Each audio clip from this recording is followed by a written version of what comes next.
El Pleno ha rechazado hoy la autorización del Consejo de Ministros de realizar prospecciones petrolíferas en la costa de Valencia.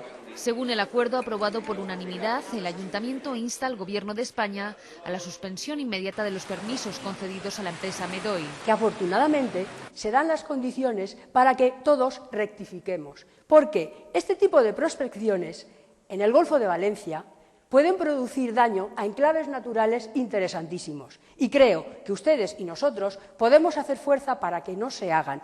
¿No queremos saber si hay petróleo? En caso de que no se retiren los permisos concedidos, se iniciarán las acciones necesarias para evitar esta actuación. Consecuencias muy graves para el turismo, consecuencias muy graves para el deporte náutico, consecuencias muy graves para el mantenimiento de la Posidonia. Es una inoportunidad absoluta, una decisión inadecuada, una buena fuerza, y que se dé cuenta el Gobierno de Madrid que Valencia, todos los representantes políticos, no queremos esas prospecciones petrolíferas. De este modo, populares y socialistas valencianos unen sus fuerzas para dejar claro que nadie en Valencia quiere que se realicen estas prospecciones perjudiciales, entre otras cosas, para el paraje protegido de la Albufera.